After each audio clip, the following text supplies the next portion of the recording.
పార్వతీపురం మన్యం జిల్లా కలెక్టరేట్ వద్ద పాలకొండ మండలం లుంబూరు గ్రామ రైతులు సాగునీరు విడుదల చేయాలని ఆందోళన చేపట్టారు. తోటపల్లి ఎడమ ప్రధాన కాలువ పరిధిలో నీరు అందక వరి నారుమల్లా ఎండిపోతున్నాయని రైతులు ఆవేదన వ్యక్తం చేశారు. అధికారులకు పలుమార్లు విజ్ఞప్తి చేసినా ప్రయోజనం లేకపోవడంతో కలెక్టర్కు వినతి పత్రం సమర్పించారు.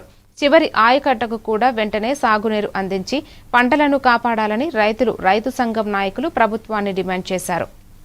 పాలకొండ ప్రాంతం నుంచి లుంబూరు గుడివాడ ఆయకట్టు రైతులు పాలకొండ అలాగే లుంబూరు ఓని తదితర గ్రామాల నుంచి సుమారు 50 మంది రైతులు ఇక్కడ రావడం జరిగింది.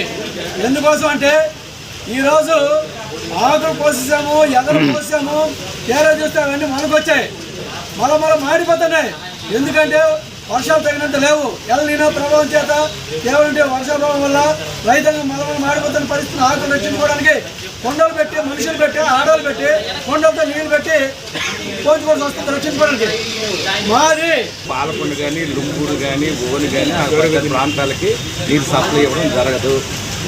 ఏఈ గారు రమణ గారు కోఆపరేట్ చేస్తే మాకు నీరు వచ్చే పరిస్థితి ఏర్పడుతుంది, నార్మల్ బ్రతుకుతాయి. అది ఆ పరిస్థితి. కాబట్టి ఈ విషయం గురించి జిల్లాకి అదే కలెక్టర్ గారికి మెమరాండం ఇచ్చాము. వాటర్ మాకు ఆకుమడులు తడపడానికైనా మాకు కుష్యానపురం దగ్గర 4 అడుగులు నీరు వదిలితే కానీ మాకు ఆకుమడులు అనేవి నీరుకి వదులుకునే ప్రసక్తి మాకు లేదు. అందుకోసమని కలెక్టర్ గారికి మేము మెమరాండం ఇచ్చి వెనక తెలియజేస్తున్నాం. పాలకొండ మండలం లుంబూరు ఈ నీటి సంఘం డైరెక్టర్ గుడివాడ మాకు నీరు ఆపంలో ఎండిపోతుంది, నీరు కావాలి మాకు అని చెప్తున్నాం మేము.